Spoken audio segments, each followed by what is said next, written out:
Hi there, friends. Rebecca here, the Dragon Librarian from Farmington Community Library. And Ellen and I are here today to talk to you about a couple books that we're really excited about, especially because of this time of year. So this week is Thanksgiving, which is a wonderful time for us to all be thinking about the things that we're thankful for, our family, our friends, our health, books, of course, and authors. But this week, I really wanted to actually focus on books that were written by Indigenous authors, because this month is also Native American History Month. And there's so many wonderful books written by Indigenous authors out there that I feel sometimes get overlooked. And all year is really a great time to be reading them, but especially this time of year. So, the first one I want to talk about is actually a nonfiction book that's called An American Sunrise, Poems by Joy Harjo. Now, Joy Harjo was the Poet Laureate of the United States, actually. So this book came out in 2019, and it is a really not very long. Like I said, it's a pretty short, quick book, just filled with poems and also with some information too about Native peoples and Indigenous cultures, which was really fascinating and also heartbreaking. So if you're looking for something really different, if you want to try out some poems, I know not everybody is super into poetry, but I don't think you really have to be to really enjoy these poems. Like I said, it's even got a really some great quotes. It's got a map with some information, and it's just fantastic. A fantastic book of poems. Highly recommend it. Like I said, any time of year, but especially this time of year, especially this week. An American Sunrise. The next book is a also heartbreaking story that will stay with you for a really long time after you're done reading it, and it's called There by Tommy Orange.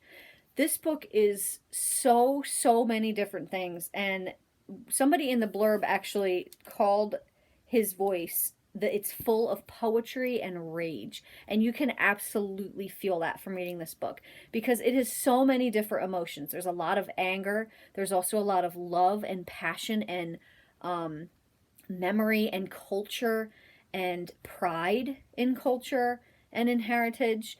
And basically this story is a lot of different points of view, all these different characters, and one of the things in common with all of them is that they're all heading to this big powwow celebration. They're all going for different reasons. They all have different purposes for being there. They all have very different lives. Some of them are filled with loss. Some of them are filled with heartbreak and anger and devastation. Some are filled with joy.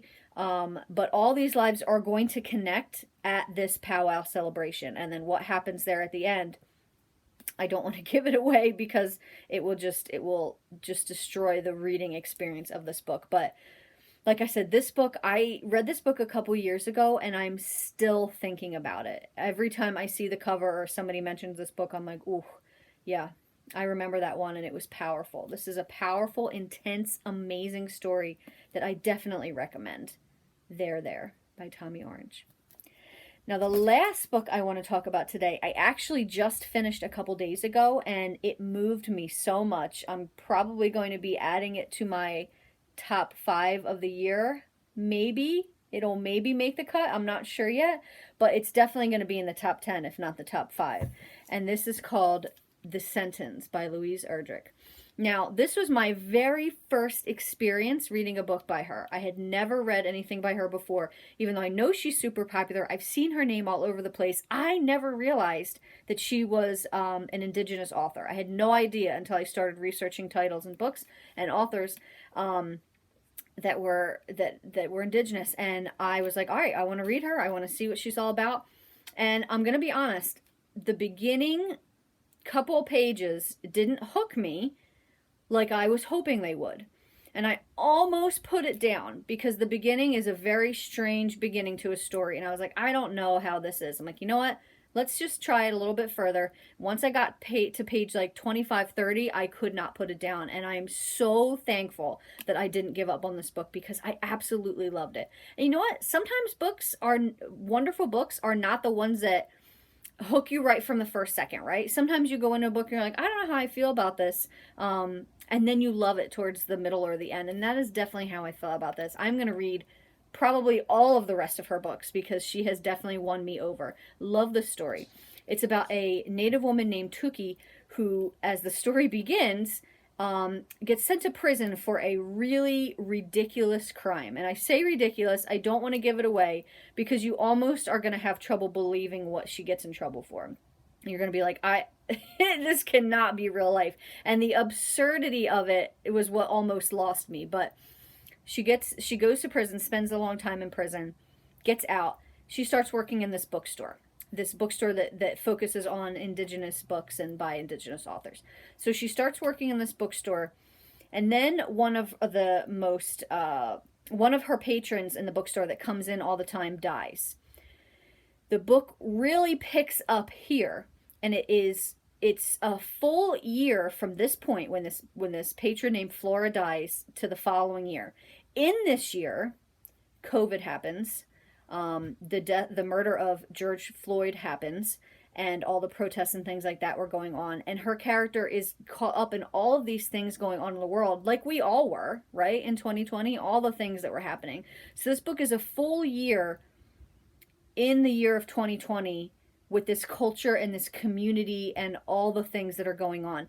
And the reason it starts at this patron's death, which kind of is like a weird place for the year to start for the story, is because after she dies, Tuki finds that her ghost is now haunting the store.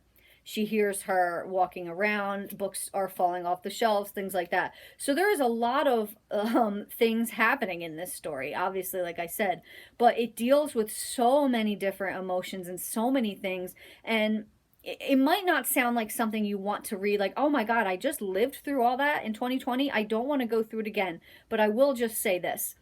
You will feel so much better after having read it. I think sometimes it's very cathartic to read about somebody else going through something that you went through, because then you feel like you're not alone. Like, oh my gosh, I'm not as isolated as I feel. I'm not as alone as I feel. And it's a really great feeling. And this book does that. But also, the writing is just absolutely gorgeous and absorbing. I just want to actually read just this one tiny couple sentences from the beginning of May, right? So it's May 2020. People are coming out of their houses after this winter of COVID, trying to get outside and breathe some fresh air, right? People wandered about like toddlers, bending over to look at last year's dried grass. They watched the sky and examined the tags of newly planted city trees. And the air, it was a clean, cold food. Sunlight hit my shoulders at an angle, just that slight burn promising summer. The city closed off parkways so people had room to walk outside, and the paths were always full of people dodging one another, stepping off curbs and stumbling into gutters. Wow. Just wonderful writing, a great story, very strange, very unique, but so worth it and wonderful. Highly recommend reading that too. Well, that's what we've got for you guys today. I hope that you will maybe try out a book by an Indigenous author this month, or at any time, really. Some of those that I just talked about were really good, but there's so many more, too. So I hope you like these and that they sound really interesting. They are all available at Farmington Community Library, so feel free to check them out. And thank you so much. Have a wonderful day and a wonderful Thanksgiving.